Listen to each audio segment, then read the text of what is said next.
What did Jesus really look like? The mystery that spans over 2,000 years.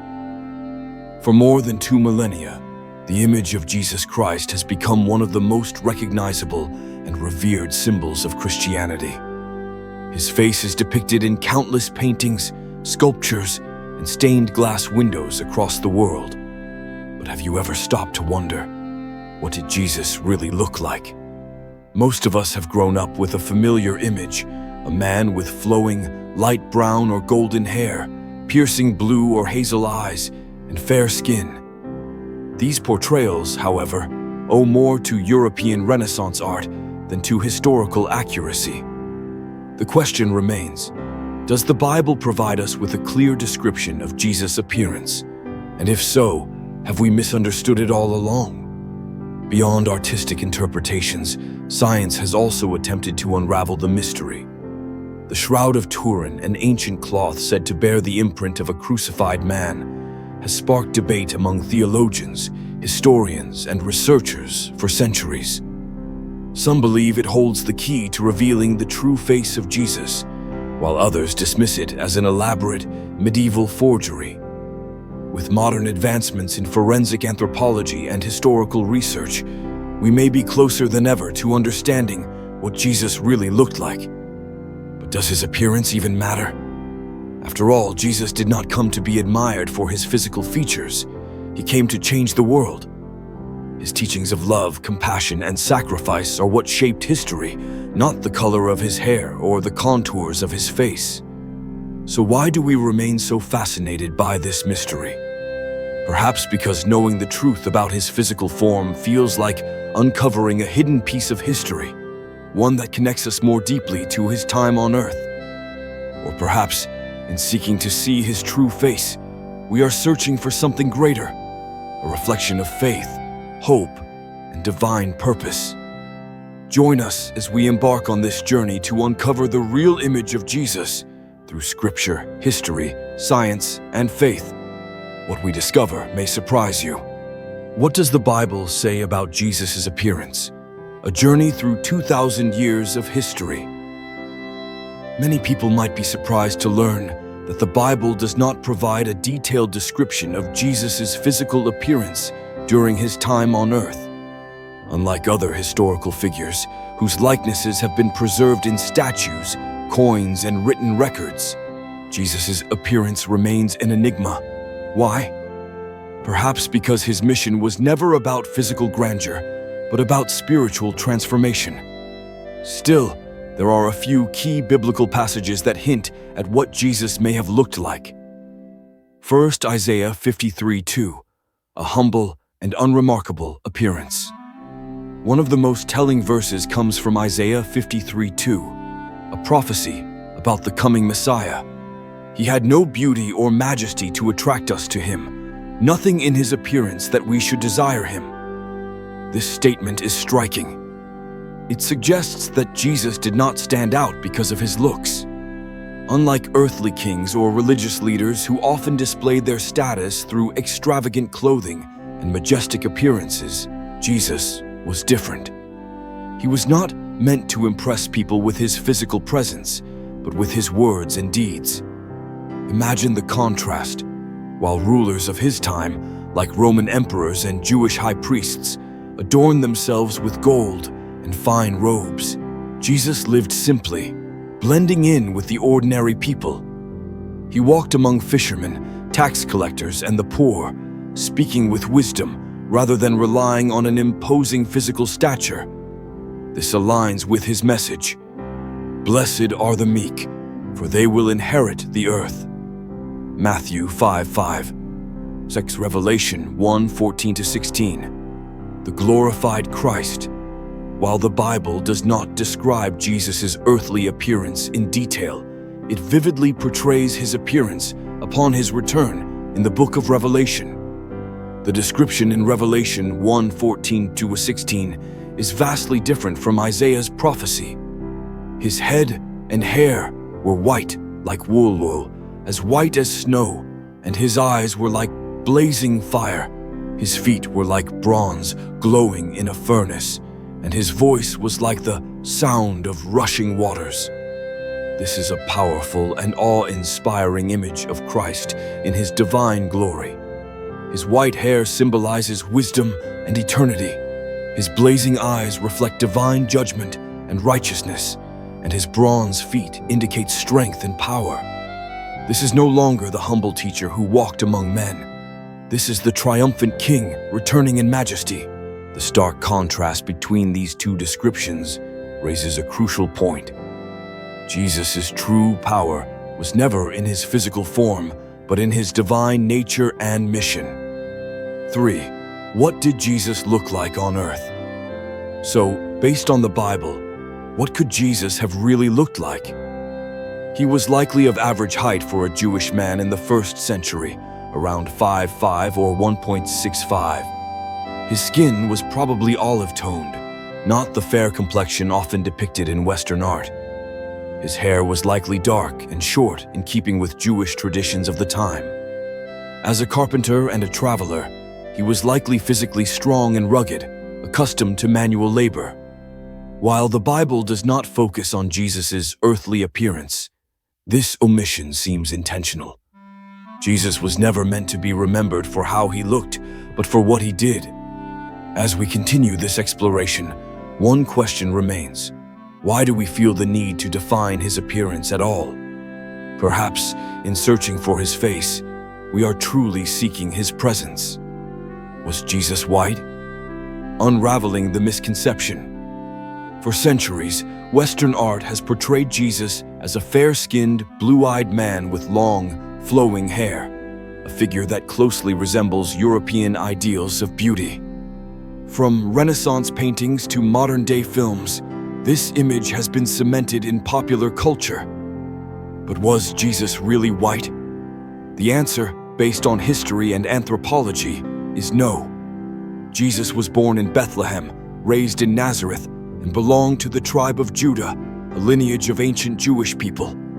He lived in the Middle East, specifically in the region that is now Israel and Palestine, a place where people typically have olive-toned or darker skin, dark hair, and brown eyes. So why do so many people picture him differently? The reason lies in cultural interpretation and artistic influence.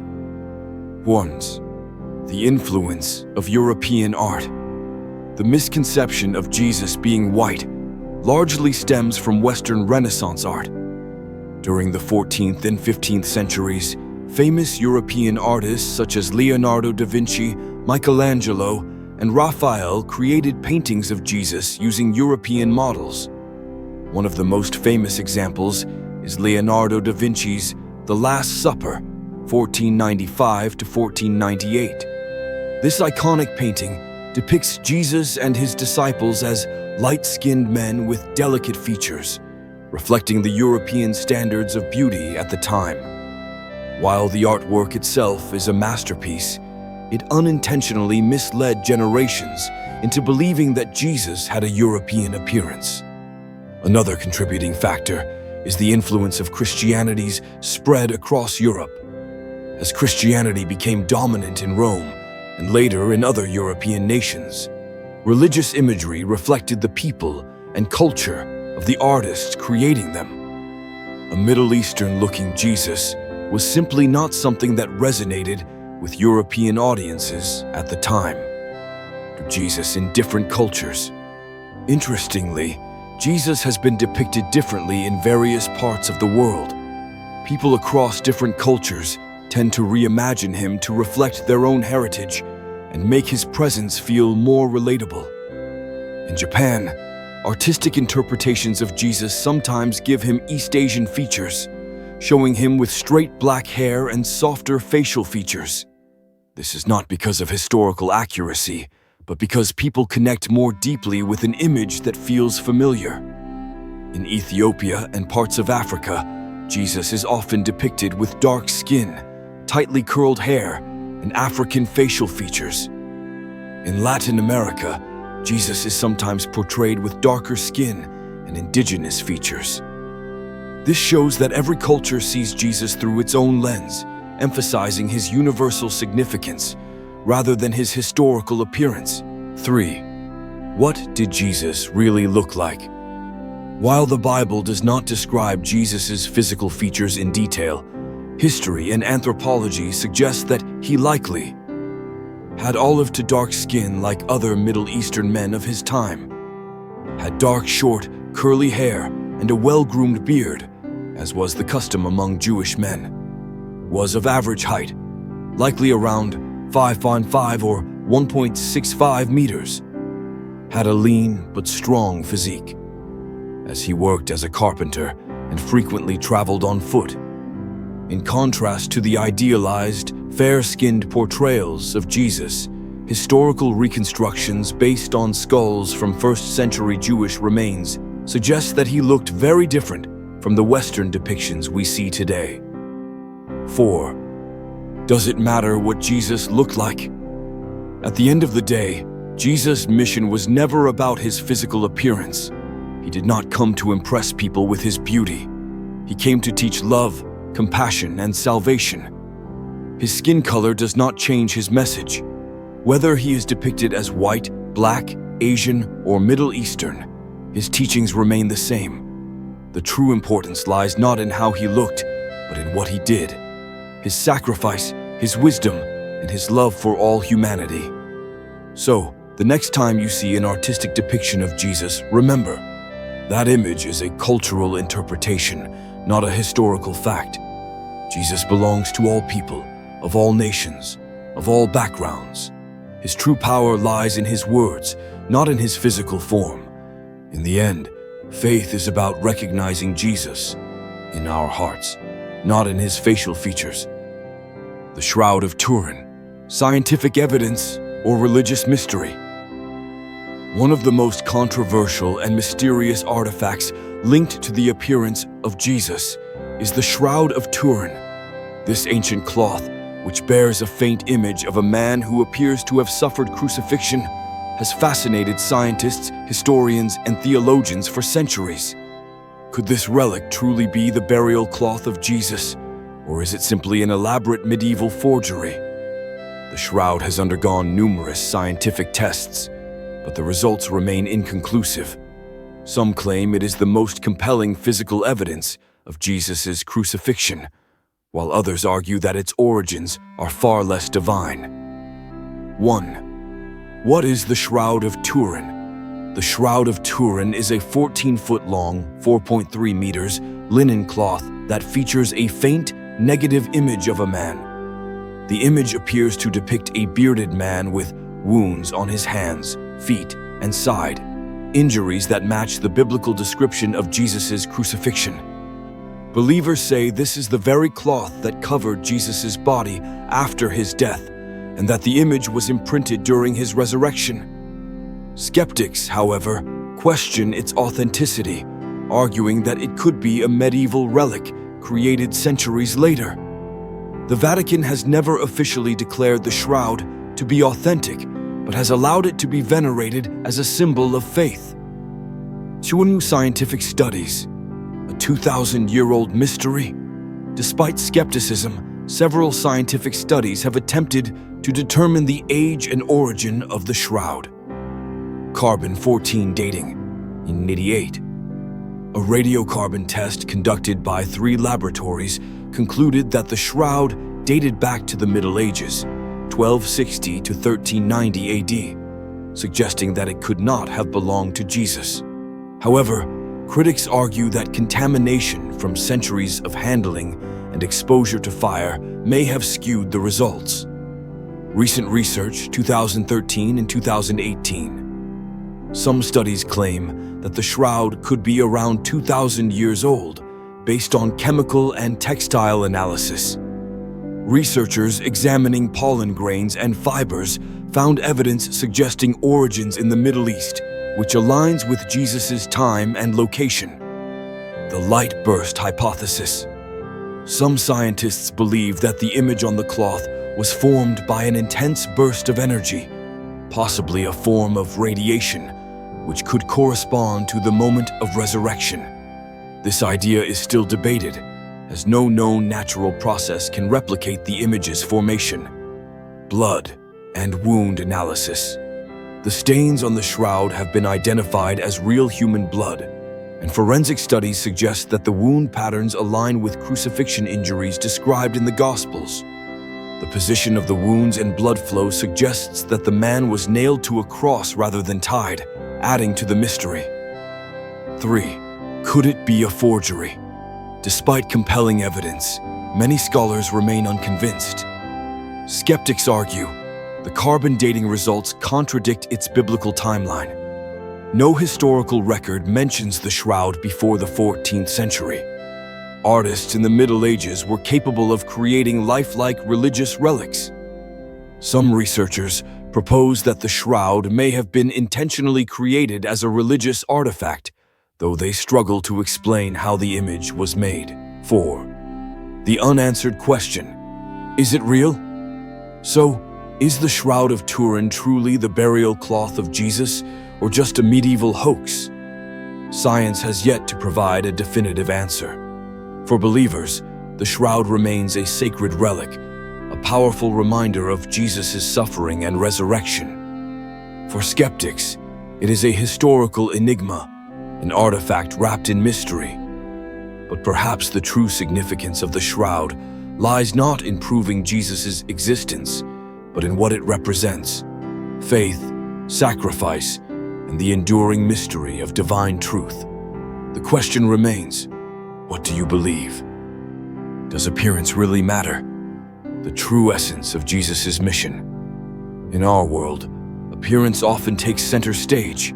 Society tends to judge people based on how they look, their facial features, clothing, and overall presence.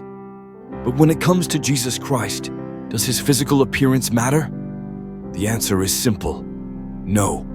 Jesus did not come into this world to be admired for his beauty. He was not a king who sought to rule with grand robes and golden crowns. He did not demand attention through physical stature or wealth. Instead, he came with a mission far greater than any earthly appearance: to bring salvation, love, and forgiveness to humanity. His impact was never about how he looked, but what he did. First, the power of Jesus was in his actions, not his appearance.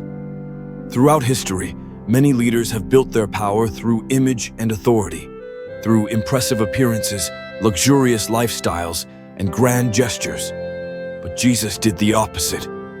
He was born not in a palace, but in a humble manger. He grew up not as a noble, but as a carpenter's son.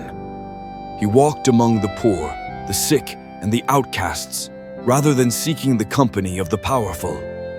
In Isaiah 53:2, the Bible describes him as having no beauty or majesty to attract us to him, meaning that his presence was not defined by worldly charm, but by divine wisdom and love. Unlike earthly kings who used appearance to establish their reign, Jesus' kingdom was built on faith, compassion, and truth. 2. A story to reflect on: the true beauty of the heart. Let's consider a simple story. In a small village, there was an old man who lived a quiet and humble life. He was not particularly handsome, nor did he wear expensive clothes. At first glance, there was nothing special about him, but everyone in the village loved and respected him. Why? Because he helped the sick without asking for anything in return, because he comforted those who were lonely, because he shared what little food he had with the hungry. Over time, the people realized that his kindness and selflessness made him more beautiful than anyone else they had ever known. His acts of love and generosity left a lasting impression, far greater than any physical beauty ever could. This is exactly how Jesus' presence changed the world. 3. The true essence of Jesus. If we were to focus too much on what Jesus looked like, we might miss the true reason for his coming. Did he have long or short hair? It doesn't matter. Did he have light or dark skin? It doesn't change his message. Did he look ordinary or majestic? His power was never in his face, but in his heart. Instead of seeking a perfect image, we should seek to follow his perfect example, a life filled with love, humility, and self-sacrifice. 4. What truly matters? If there's one thing history has taught us, it's that outer beauty fades, but inner goodness lasts forever. The true beauty of Jesus was his compassion, his forgiveness, and his ability to transform lives. The question we should ask ourselves is not, what did Jesus look like, but how can we reflect his love in our own lives? Because in the end, faith is not about seeing, but believing. Conclusion: Jesus cares about the heart, not appearance. After all our exploration, one thing becomes clear. Jesus' physical appearance does not define his impact on the world. Whether he had dark hair or light, olive skin or fair, a beard or not, none of it changes who he was and what he did. Jesus did not come to be admired for his looks. He came to heal the broken, comfort the suffering, and bring salvation to all who believe. He walked among the outcasts, the sinners, the poor, offering them something far more valuable than a perfect image, unconditional love and eternal hope. What truly matters? Many people spend their lives chasing external beauty, wealth, and status, believing that these things define their worth. But Jesus taught us a different truth, that it is the heart that matters most. He loved those whom society rejected. He forgave those who had sinned. He offered hope to those who felt unworthy. In 1 Samuel 16:7, the Bible reminds us, the Lord does not look at the things people look at. People look at the outward appearance, but the Lord looks at the heart. Jesus' love is not based on how we look, but who we are and how we love others. Do you want to know him? If you've ever wondered who Jesus truly is, there is no better place to start than the Bible. His words, his actions, and his ultimate sacrifice speak louder than any physical description ever could. If you are searching for truth, peace, and purpose, Jesus offers all of that and more. He sees you, he knows you, he loves you. A final thought. At the end of the day, the question is not, what did Jesus look like, but how can we live like him? He calls us to love, forgive, and show kindness, just as he did, because true beauty is not found in appearance, but in a heart full of love. So remember, Jesus loves you just as you are. Thanks for watching.